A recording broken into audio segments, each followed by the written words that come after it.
XIAOXIANG wants to get a little bit more. Flash forward. HONGSUO already finds the mark. The extra movement speed is there, but JOSEDEODO just on the edge, just barely able to walk away. Blinking, ticking health bar. The poison gets it done. It's first blood for DCG. DCG make it happen. Everyone had moved in to try and make that play, and now FLAUREN.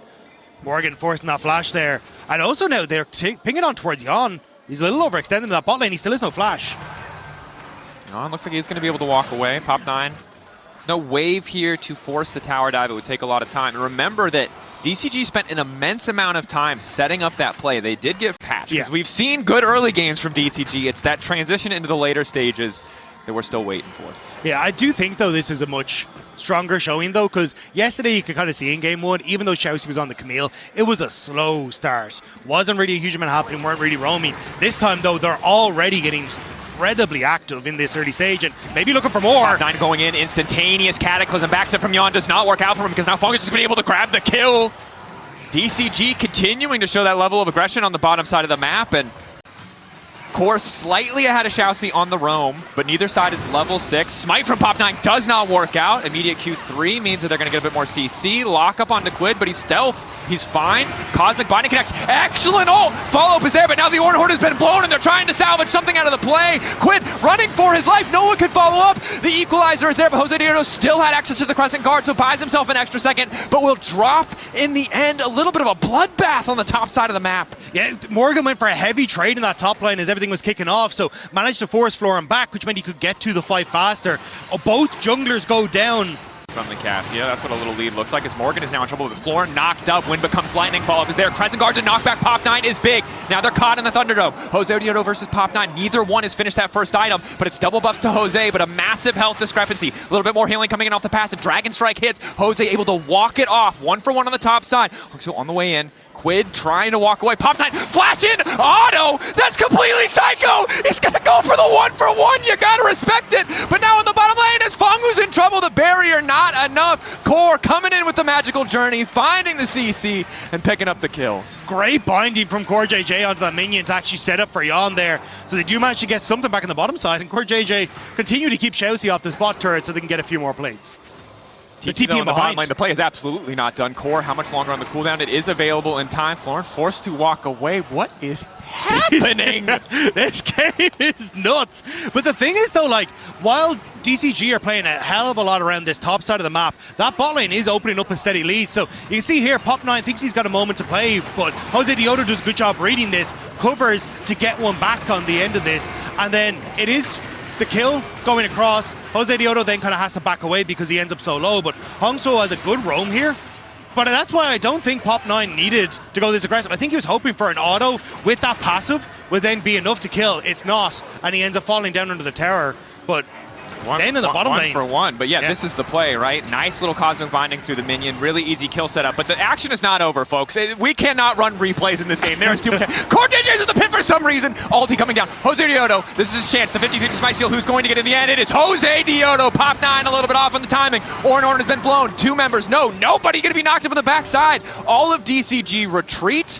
1 member down, 1 dragon down in favor of Team Liquid Alienware, and the game. You can see the contemplation by FLAUREN to see if he wanted to move up towards this Rift Herald, but looks like DCG just going to give this. Or are they? Oh no, there's the TP, never mind. TP from behind. Pop9 going in.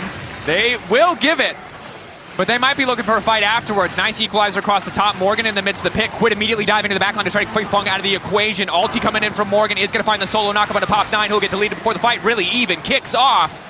YEON looking to spot the flanker. FLAUREN all on his lonesome. The flanking rumble, not something I'm used to seeing, as a flash out might make him safe, but he's going to have to walk a perfect line here between towers. Can't quite do it. Gets locked up. JOSEDEODO quick to follow. Flash forward with the W as well to seal the deal. The DCG just way over-index into that, and Team Liquid played it perfectly. Morgan in particular managing to get double knockups. Scryer's Bloom just to give him information of anybody coming. Has the ward there as well to spot out Jose, but Baron already here. JOSEDEODO just going in for the 1v1 and is dominating. Backstep is good. Now looking for a little bit more follow-up. Knockback onto SHIAUC to get a little bit more. Lockdown from COREJJ is there. When's the last time you saw a jungler just walk in and solo kill a mid laner? Well, you're seeing it now. Core in the end. Gonna take away the kill credit, but Team Liquid happy to find that pick. In terms of XP against HONGSUO, has the full additional item completion, so knew he was stronger in that duel. SHIAUC not able to get it in time. Does make things a little bit trickier. FLAUREN, at the very least, will be able to grab that He's got plate. the Kali behind him, though. Horn once again blown. Tries to get a little bit more space. Has the blast cone. TP is there. Dash forward, doesn't get the knockup. What an escape. A few pixels closer to the wall. Slightly different angle. I see the Pop 9 is constantly threatening on this mid wave. Beyond, like you can see, the second the wave is done, just immediately pulls back. And even on the initial threat, as they were getting controlled on the top side, he's just playing super safe. And I think he's kind of learned his lesson from that early mistake where he got caught. And it is making it tough now for DCG to try and play through what was their win con. Top 9. Use the standard just to spot out JOSEDEODO, who 1.6k ahead individually. Strongest member on this team relative to their opposition. Although YEON at 3 items deserves a special mention too. Having the additional shred on those shields. I love Serpent's Fang, man. Anyone who builds Serpent's Fang, good by me. Play too many ARAMs where people don't understand the value of shielding and healing reduction. As we look at the coin-based gold grind, we can see, you know, there's some kill gold definitely mixed in there, but the kill gold is close. It's a monster gap in terms of the gold between these two players. Almost 1k more in the favor of JOSEDEODO. But now a potential fight of Bruin in the mid lane. All 5 flashes up on one side, but HONGSUO opts not to flash here.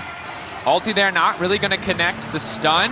Ulti coming in from Morgan. Look for the multi-man knock. Immediate turn coming back from SHIAUC. Good ulti from YEON in the back line. Means that this fight is going all in the favor of TL. FLAUREN running for his life, trying to burn down JOSEDEODO. Can't quite get the job done. YEON moving in for one more auto. A little bit more movement speed, but it's a magical journey for COREJJ, and it is not so magical for FLAUREN. Arrow through the heart from YEON finishes the job as Pop 9 opts for a re-engage onto Morgan, and it's TL in full control here. Nope, QUID forced to flash back. I spoke too soon. Full control for a half a second before DCG decided it was time to fight once more. Root onto Morgan. Knockup going to be interrupted by the Bellows Breath. Unstoppable for a second as Morgan slowly starts to fall. YEON doing good damage. Unlocked down here. How much more do DCG feel like they have in the tank? Because JOSEDEODO's not even on this mid wave and make sure they don't have to take more. But yeah, this fight, and like again, I love the way Team Liquid are playing these. Like they split up DCG so well. Pop 9 playing very far back, where JJ realizes, sets up for HONGSUO, but dodges away from the petrifying gaze. And then Morgan as well, like splitting again DCG. FENG has to step away, FLAUREN can't step up, which opens up for QUID to then get into the back line and buy that time with the Shroud to set up for the kills. So Team Liquid, again, like very quickly decimating some of the key members of DCG. Yeah, and obviously in the extended play, DCG happy to commit to get some of those exit kills, but the only reason it really works out for them is because JOSEDEODO isn't there, and some raised eyebrows in that moment. I mean, also, like, there wasn't much in the way of armor on Morgan for that fight, so FENG able to get a lot more value, and that has changed, so may not be able to do as much work, but definitely helping DCG get one back there in the end. Last flipper, though, coming out for FENG as well, so we'll see if he's able to get through that beefy health bar when we come to the next fight. Mid lane, the next target here. Root is there. The follow-up, though, really not coming together as YEON is able to land the ultimate on a Pop 9. The follow-up ulti, the connection coming through on the FENG, and now he's forced to flash back, and it is QUID standing behind them with an Ornn to support. It's Akali's dream! 2 instantaneous kills. Follow-up on the E2 coming in on the floor, and in the meantime, mid lane immediate retreat for the remaining members of DCG because QUID killing everyone. It's a triple for the Akali. Team Liquid just destroyed DCG in one move. You end up going for that dive in the mid lane. They don't commit, and that moment of hesitation is enough for YEON to get the chain of corruption down. And immediately Team Liquid pounds. QUID saw his moment, picks up Pop 9, holds the perfect execution because he knows that if he can connect with FLAUREN, it's lights out for the Rumble as well. QUID played that beautifully. I live for the coach campaign expressions.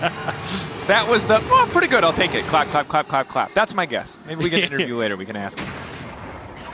Yeah, I think you're going to be pleased with that one. Yeah. 6 points, 2. DCG have, you can see the combo angles, right? The hot pot, we talked about it, the Jarvan and Rumble ultis together. But the poke from YEON, pretty merciless. It's just difficult for DCG to walk up right now. Yeah, still minute 40 on this Baron push, so I think Team Liquid going to start to very quickly open up this Red Bull Baron power plays. Morgan just fearless stepping forward. Is going to get rooted, but there's absolutely no follow-up. Meanwhile, in the mid lane, QUID's just going to solo kill FLAUREN. Nope. No, misses the Q, misses the R2. We'll get the flash out of FLAUREN. Definitely had the damage, just a few of those cooldowns not quite connecting. It's DCG trying what they can to fend off the empowered cannon minions. QUID still hovering around. One tower, one inhibitor down. Knock him onto JOSEDEODO is good, but he does have the GA as well as the ulti coming in from Core to buy him an extra second. His own ulti will now start to fade. HONGSUO hovering off to the side. SHIAUC looking for the two-man engage. Immediate follow-up. It's a perfect ultimate. Popped out of the back line, gonna knock out YEON. QUID now coming in, but remember that Akali doesn't have an ulti. However, he doesn't need it because JOSEDEODO is here looking to make the difference. 4 members of DCG repeating it is a 1-for-1. YEON for HONGSUO, but it's TL in the base, empowered by the Baron. However, they don't want to push for any more. They don't want to risk it. Happy to get double inhibitors and walk away. Just gonna step back. Little risky with a good engage from SHIAUC, but again, Team Liquid end up completely routing them. Turn it back. See if DCG can mount a greater defense, but it's just going to be so difficult. QUID has the arm guard, as you highlighted. JOSEDEODO fearlessly running face first into this tower, which might get a little bit punished. But again, still has the GA from the previous fight. QUID hovering off onto the side. Good initial CC, lockdown. Miasma taking away. He's desperate to get over the wall. Flipping back, but the ulti coming in from Core denies the curtain call. Ulti from YEON connects. Pop9 has been empowered. It's given him a hell of a lot of AP. And in the previous fight, he looks spiffy. He looks very spiffy. Why a ninja needs a hat beyond me, but looks damn good in it as QUID just hovering around, lurking. And the Baron now going to fall. DCG again just pushed so far back in. The inhibitors have not respawned, so it just makes for an easy setup for TL. No contest for DCG. They do poke their heads in just to see if there might be an angle. So now here in this Red Bull Baron power play, likely the final of the game. Nearly a 9,000 lead for Team Liquid. The first 10 minutes of the game, incredibly scrappy. YEON caught out some really good angles of attack in that first play on the bottom side of TL's jungle. But after that, it has really been the TL show from start to finish. And well, we're just about at the finish as we're now in trouble. SHIAUC gonna full commit. JOSEDEODO immediately goes over the wall and looks to turn the play on the head. Core buys himself an extra second. Very likely to still burn in the equalizer, however. Does get knocked down. Pop9 gonna drop to YEON off to the side. In the meantime, Feng, the only one left standing as far back as he possibly can, but I don't even know if the fountain can save him. Team Liquid, the victory march down the middle lane. YEON flash forward. The ulti. QUID jumps in to steal the kill. 12K advantage. Team Liquid fired up in day 2. It was fisticuffs in the early stages, but DCG just kind of ran out of steam as Team Liquid looking confident in that mid game to take down DCG in game 1. That they were. DCG sent back to the drawing board, had some of that proactivity, see if they can amp it up another level as we get ready for game 2, and we send it over to our analyst desk. Thank you very much, guys. There you go. That is what you needed here. Our NA boys on the desk feeling a lot of relief. We're on the board, baby. You won a game. It was a lot of small victories that built up to the big one here for Team Liquid Alienware. They are up 1-0. How you feel?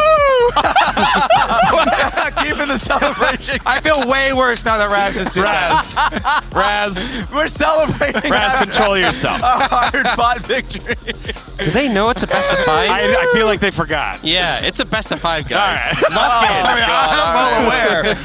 I mean, honestly, though, I was a little bit tiny worried at the very beginning when Jin overstayed in the river and we still tried to take that little skirmish fight, and then they chased us down, got a couple extra kills, but not super nervous. It was a slow start for sure. Yeah, let's start with a couple of those This fights. one right here, actually. Oh God, we have to see it? Yeah. That's exactly what we're talking about. So this, though, there's a cost for this. Yes, we see the kills on screen and everything, but Jin overstayed to do that, and YEON was pushing bottom lane. Yeah. So YEON does end up with this big CS lead for the Varus, and that's going to be the kind of the consolation for that invade. Of course, then Pop9 still returns because he got level 6 really quick into this game because of those early kills, and so he returned bottom and still got the extra one. I think it was cool to see, though. This was more of the DCG we expected with that level of aggression and always looking for these kills. That petrifying gaze there as well, massive. Turn that play around. That's why I was genuinely concerned for Team Liquid, because a lot of the skirmishes I felt like DCG was on the same page for. Even this fight in particular, I thought Rumble coming in pretty clutch, like flashing forward to get another kill on JOSEDEODO. I felt like in terms of the same page, it's just a pamphlet. There's only one page and it's going in. That's how you stay on the same page. Straight, consistent. That's what you like to see from DCG. I will say, from Team Liquid side, the fight that kind of blew the game open was that Herald fight. And I wanted to talk about it a little bit here because it kind of gave you a reason why they prioritize Team Liquid, prioritizes Akali so much. Because as you can see, like, yeah, a slight gold lead that is there for DCG, and a TP that's coming through from FLAUREN. And the goal is basically to be able to threaten the flank. YEON is going to be there, COREJJ essentially, and like Pop9 does poke his head, and we can start to play immediately. He comes in with an opportunity to look for a smite fight, but then immediately the TP is going to be the biggest threat for Pop9 because he does want to commit to this fight. And FLAUREN with the shield does want to look for the fight. But then immediately QUID goes straight into the backline, and I really like this play from him because as we start to see it, 1, 2, 3, go.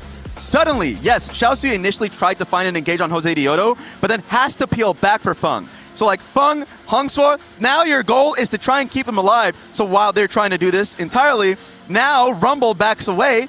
He's kind of cooked. And then all of Team Liquid then look towards the Jarvan. So let's just play this through to see what ends up happening here. Nice to be able to see them buy as much time and humanly possible to try to protect FENG, yes. And so it just turns into a play that DCG was initiating, but gets completely deconstructed. And I feel like the timing and decision-making from QUID was so good there. Going in just as the miasma comes out, so he doesn't get pinned down, then ulting away, after the Shroud runs out. It was just sort of perfectly playing his role in that fight. It was almost kind of comical. You could hear the music because there's two people with sweepers trying to scout Akali in the crowd. Where is he? And QUID just runs the circle around them, dodging out on the Jin W and everything too, and is able to have a pretty big fight for them. And for the rest of the game, it felt like HONGSUO was trying to find an effective ulti, but JOSEDEODO and QUID were really good at being able to play a patient game around it. So I thought that was a good part. That being said, that early game was still too close for my liking. Yeah,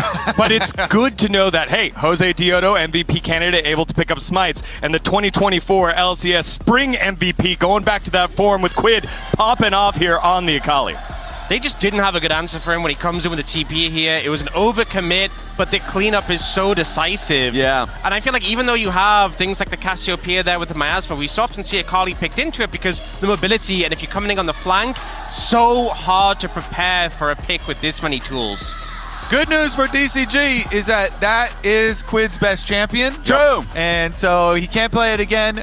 Is also very, very, very powerful on the Yone. Yeah, don't give him the Yone angle. And I have pretty good confidence here in TL after seeing the first game as well. For even if there is a volatile early game and DCG start to get some kills, I still am going to have confidence in Team Liquid pulling it back through the mid game, setting up for dragon fights, setting up on side lanes. Ox, one thing that happened though in the draft, there were 5 jungle bans plus the Nautilus and then the jungle takeaway. It feels like that was the focus here for DCG. I think a lot of the plays for DCG have kind of been led by the jungle, so getting Pop9 into a good position. I think definitely had a better game today than maybe the series yesterday, but still need to see a bit more. And I like that we're getting the proactivity from them, but I still feel like in the mid game they were kind of losing their heads a little bit on what they wanted to do. All right, well, we'll see what happens here. Team Liquid, they're able to weather the storm of the early aggression from Relove DCG. Let's see what happens in game number 2 after the break. You're watching MSI 2026.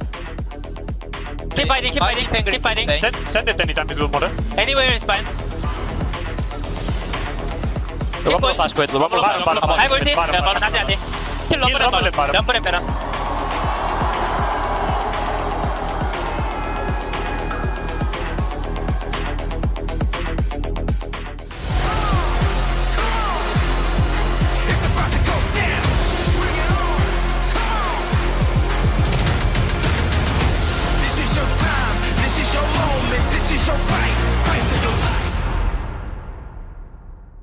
Tired of the off-season blues once Worlds is over?